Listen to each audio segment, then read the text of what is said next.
thank you so much for inviting me here. And I just want to give a shout out to Francois, who initially invited me when we were out volunteering at the Fort Seco Creek Ranch. That's right. I was about to say Camp Verde, but. And then also to Kelly, who did all of the logistics to get me here. So I do work at the Historical Commission. I've been there a couple years now, and I didn't know they did so much work. They do a lot of things besides just archaeology, and a lot of it is for public education, public outreach.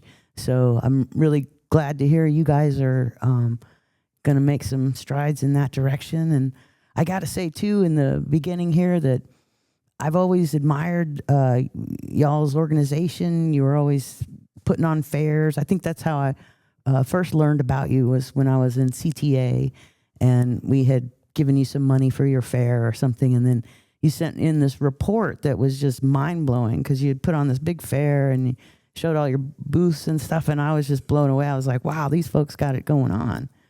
And I still think that about you guys. Let's see. What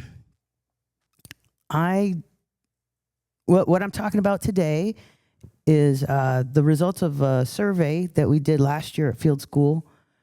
And we talked a lot about Red Mountain, but the Tonkawa call it Natom Samox. And as you know, it's in Milan County. And I'm also going to be talking about Long Mountain, which is right next door to it.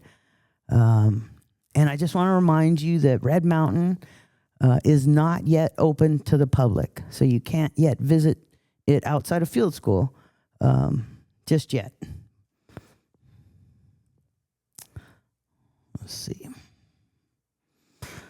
Okay, so the Tonkawa tribe are currently located in Oklahoma, and they are the only federally recognized tribe that originated in Texas that we know of. The Tonkawa tribe considers Red Mountain, Natom Samox, to be a highly sacred place. Their oral history, which has been passed down for generation, informs us that Natom Samox is the Tonkawa place of origin. And to illustrate how important the mountain is to the Tonkawa people, if you look at their tribal seal, it is Red Mountain that is placed in front of the rising bird and in front of the rising sun and behind their water bird. So, based on this importance to the Tonkawa and other native people, Red Mountain was accessed from many, many different well-worn paths, including one that later became known as the El Camino Real de los Tejas. The association, the Trails Association, has become the Tonkawa tribe's managing partner for Natom Samox. So Long Mountain and Red Mountain are pretty much inseparable. They share the same geology, geography, the environmental context, and their history. So geographically, you can see they're pretty much side by side. There's a few meters distance in height between the two landforms. But Red Mountain, it stands over, its sacred ground overshadows Long Mountain.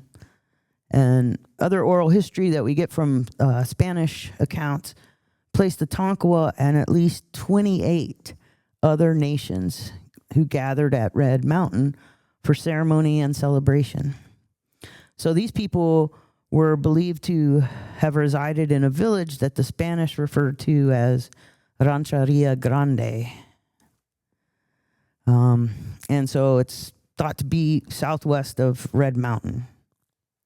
Now, the springs along any route were important rest and replenishing stations. And there are at least 2 known springs adjacent to the Nashville on the Brazos Road, which runs through here. And I've highlighted it on the slide for you. It's that red line through Red Mountain, and then a pink line through, red line through Long Mountain, and pink line through Red Mountain. And I don't have the connection there, but you can see it. It just runs along the tree line there. So this road,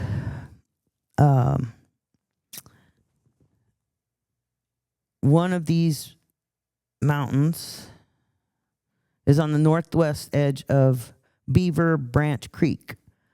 And that's the Red Mountain section of the road. And the second spring is at the base on the north side of Long Mountain, which is the Dave Cunningham property. And these two springs are roughly 2 kilometers apart as you travel along that road.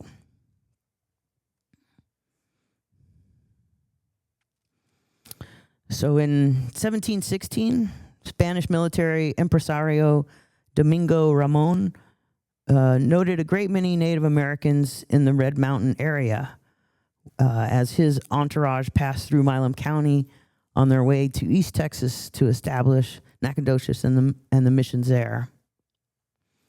As they traveled through the Long Mountain, Red Mountain region, along these well-traveled Indian paths, they stopped at a large Indian village, which they called Rancheria Grande. The Spanish camped near the rancheria, and they bartered with the people who lived there to restock their stores for their continued journey east. So Ramon and his companions, they noted at least a dozen different languages being spoken at the rancheria. And then history and oral histories disclosed that by 1719, 29 nations or more would gather on the mountain in combined sacred ceremonies. And some of these tribes included, besides the Tonkawa, some of the names you may have heard before are Irvapiami, Pamayes, Payayas, Cantonas, Mezcales, Jarames, Sijames, Dedos, Mayas, Yojuanes, Cocos, and of course many others that we don't know their names. So on the slide, I've pointed out where the youth group excavations occurred on Long Mountain, and the site is 41 MM 444, and that was recorded based on just, the little reconnoitering we did before field school. But, it's greater than just that long, just the point, as they call it, but it actually spreads all throughout this corner of Dave's property there. Yes, that's where Doug Boyd was working with the kids. And so you can say Long Mountain, just like the Rancheria Grande and Red Mountain, its neighbor, have been in use by a lot of different groups over many millennium. And it culminated in what may have been a short Caddo occupation. The Caddo presence, we suspect, based on the recovery of a few shards of Caddo pottery, which I will show you in just a moment.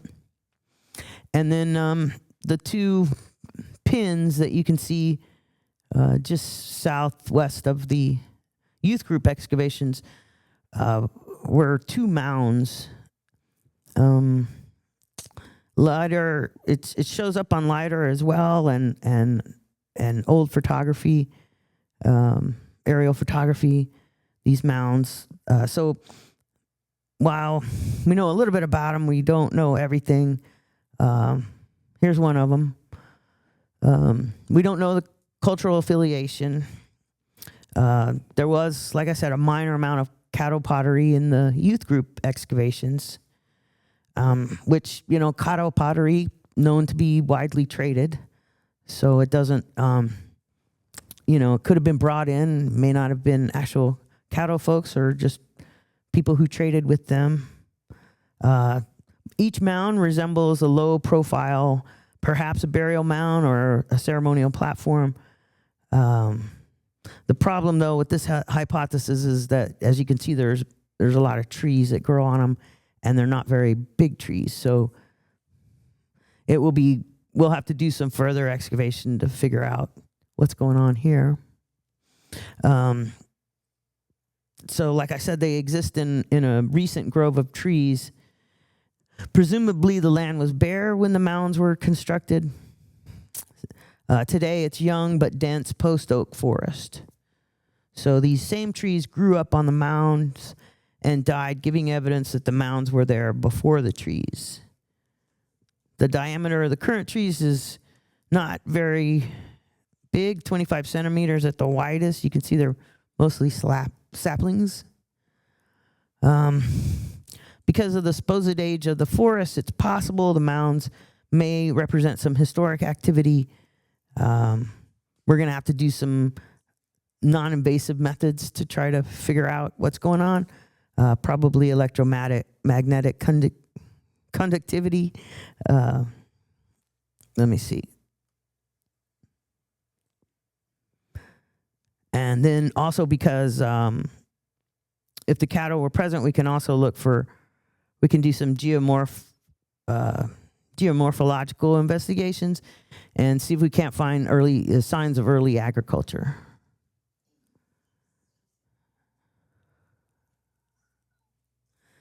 So here's the small shards of cattle pottery that we recovered from the children's excavations, the youth group. These photographs were taken by an intern in our Wheelus lab in Austin named Tony Rios. He's been really great, and we appreciate him a lot. So thank you, Tony. As you can see, there's some punctated and incised pieces here. Again, they're very small, but it's a tantalizing clue. These are the projectile points. I don't know if you were working close to the youth group or not, but last year, but that cowbell was going off a lot. Yeah, and these are some of the finds, in addition to the ceramics, that got to ring the bell. And I've tried to identify ones that I can. I've arranged them more or less by size. You can see there's a great variety of styles, and they span pretty much from, the early archaic through the late prehistoric. So it's pretty amazing when you think about it, how long people, visited that point. And it gives us a little insight maybe into where the Rancheria Grande was. Other tools that we found there include this nutting stone.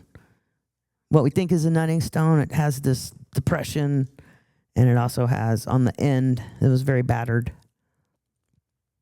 Next to it is, either a scraper that was used or just a biface on its way to trying to be something, but you can see that big stack there. Other tools, there were some finished bifaces, but there was also some in early stages.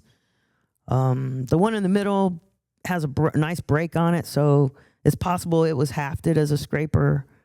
Don't know for sure.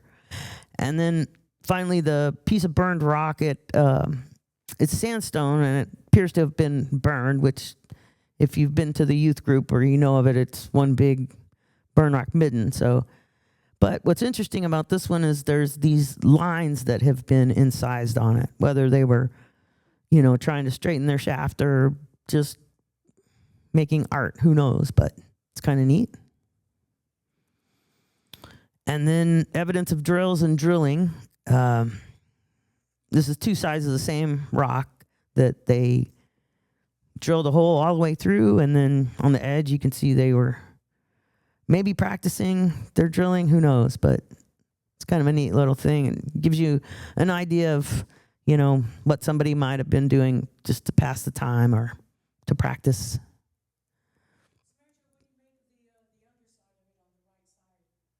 Yeah, there's some striations there. I think they're natural, because if you look on the other side, there's also some striations. It's a sedentary rock, so it probably is just how it was formed.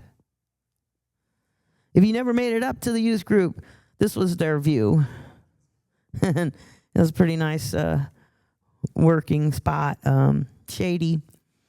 That's up an impressive 450 feet and about 200 feet above the Little River floodplain there, you can see in the distance. It's quite a breathtaking view, and it would have been very beneficial to early bison hunters, hunters of any kind, but a herd of bison miles away could have been easily seen from this vantage point. So 41 mm 444 represents a very significant multi-component site. Multi-component in that it spans so many different time periods.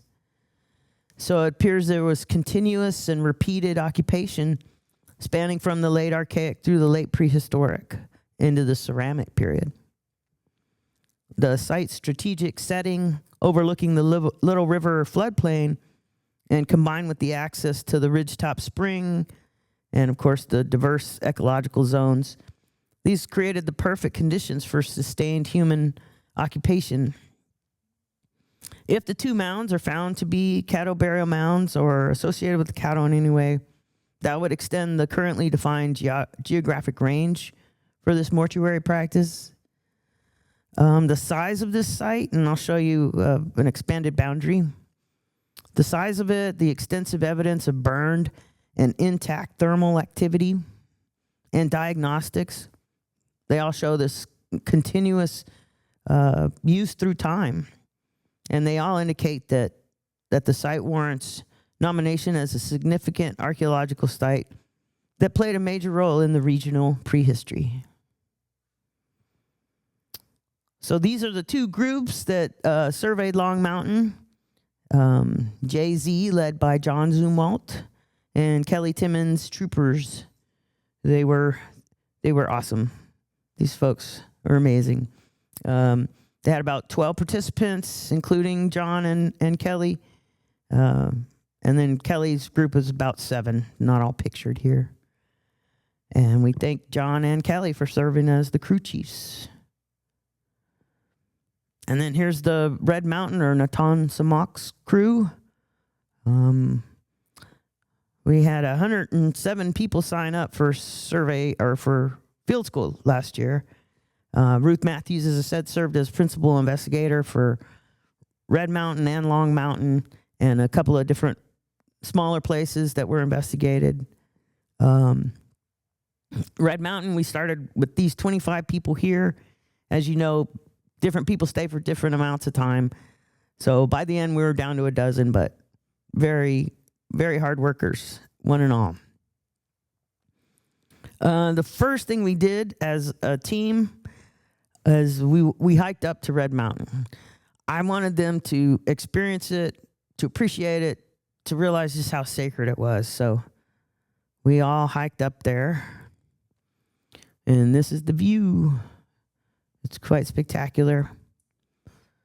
And yeah, along the way, there's a few things to see. We thought we might find some rock art in some of the recesses there. And here's me. I took that picture of her, and she took that picture of me. So here's the rock art that we think we found. There's a lot of graffiti, a lot of historic graffiti. So it's not going to be easy to pin it down, but this is just kind of casual, stepping through it. Somebody snapped a picture and then applied that D-stretch software that kind of makes it pop out a little easier. So there wasn't really time for an organized rock art inspection of the bluffs and the cliff walls. in the higher elevated mountain walls.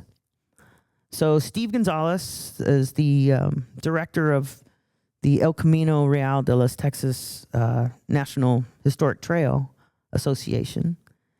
So Steve guided several hikes to explore the summit and told us a little bit about the mountain's history, you know, how people in modern times kind of obliterated the place looking for Spanish gold. The Spanish never found it, so I don't know why they thought they had hid it there, but okay. So on one of these hikes, Kelly Timmons, the crew chief on the Long Mountain, she had been spending time with Shumla, and so she had this D stretch on her phone, so she photographed it, and it appears, you know, could be a prehistoric petroglyph.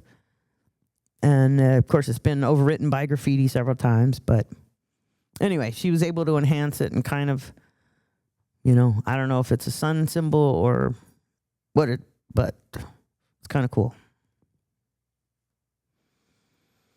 All right, so at Red Mountain, as I said, we started out with the 24 people. I served as a project archaeologist, and then we had 2 crew chiefs that helped organize everybody. And basically what we were doing is, you can see that they had mulched everything except leaving just the large trees. So there was shade, and there was also not much ground visibility just because the mulch was everywhere, but it made for pretty good place to work for a week. So we divided into 2 groups of 12, and then we divided those groups into teams of 2, and we signed everybody numbers so we could keep straight who was where and what transect they were on. So you can imagine it was a little chaotic, but there were 2 crew chiefs, TAS steward Keith Elwell, and Jason Lescovian.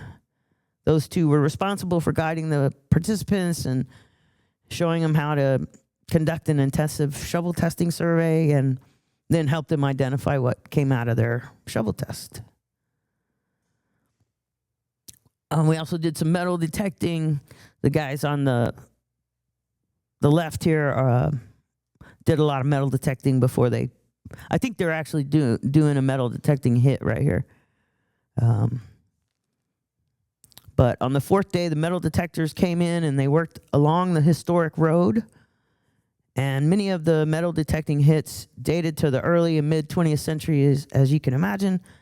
But a few unidentified iron artifacts may date earlier after we do some analysis and research. Basically, it boiled down to just one very large iron ring.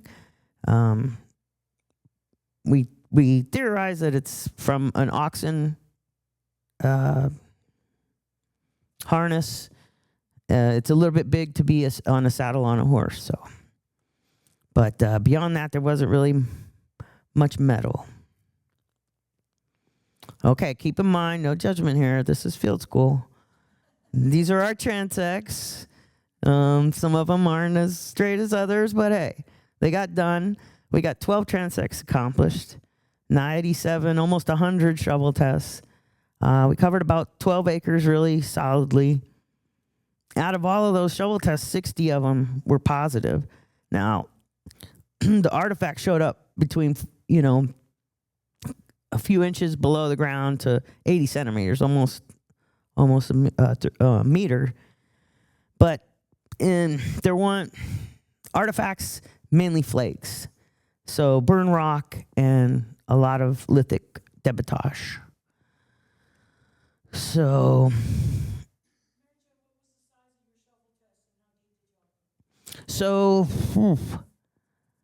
I think most of the shovel tests were dug to depth because it was sand. It was easy to dig through, and depth meaning 80 centimeters. I can't think of too many that were short of that, to be honest. Maybe up where the burn rock was, the burn rock feature. Those were shallower just because there was so much burn rock, couldn't get through it. And that's why we think there's probably a buried midden there. So let's see. There's an old well pad out there that we did not survey. It's north of this activity. Let's see. I guess that's all I can tell you about this slide. All right. So, told you a little bit about this already. The historic road that runs through here. It enters the property. Let's see. That blue line on the right there, that's where it enters the property.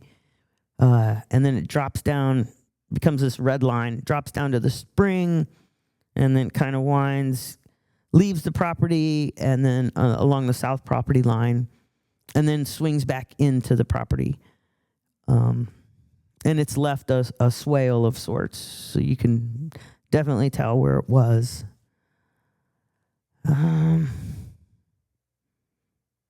So the spring and the road were both, recorded as features, historic features, and probably prehistoric for the spring.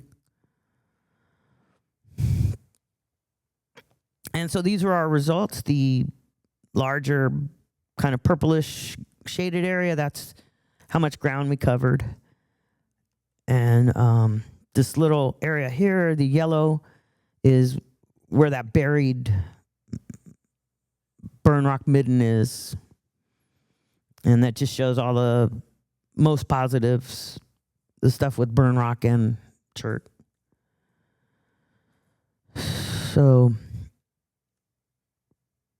the boundary of the burn rock midden, we determined that based on 222 artifacts that we found in these shovel tests.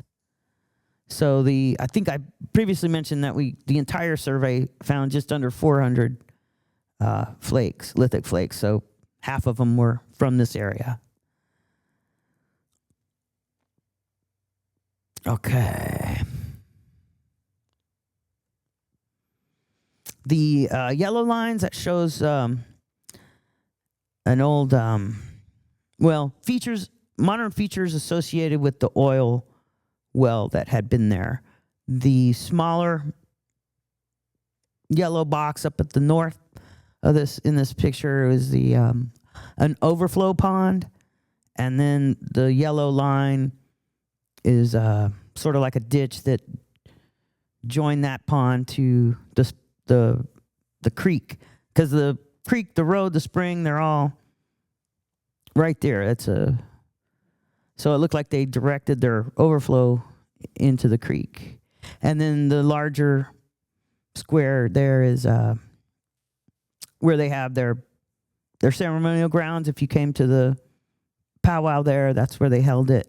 That's the old well pad. So let's see. So there is another concentration of lithic artifacts south of the first one I told you about that's adjacent to the road and the spring. So you can see it there. The Nashville and the Brazos to Indian Crossing Historic Road is the pink line, as I said. And then the spring is there, that blue dot. And what did that spring look like? It was amazing. It was really amazing because it was so hot and so dry. And anyway, it was incredible, and it makes total sense because it's right there along the road, or the road probably, was the path to get to the spring. So anyway, the goal of our survey was to find them a place where they could develop for the park that they planned to build there. And so I think we've found that for them pretty much. We're going to go back and try to finish the rest of the area. I was out there with Steve Gonzalez a couple of weeks ago, right after they mulched it. You can see in the background how clear it is under those trees. Now, Steve is really interested in trails, and so that's the first thing he wanted me to walk through with him is these old paths. We're going to try to figure out if they're ancient or modern, or we shall see. We're just going to map them to begin with. And then just another shot of what it looks like. It's I guess from the well pad in the center there, and you go north, it's like a gentle incline. So it's pretty neat. There's also huge looters pits too, so we'll be working around their mess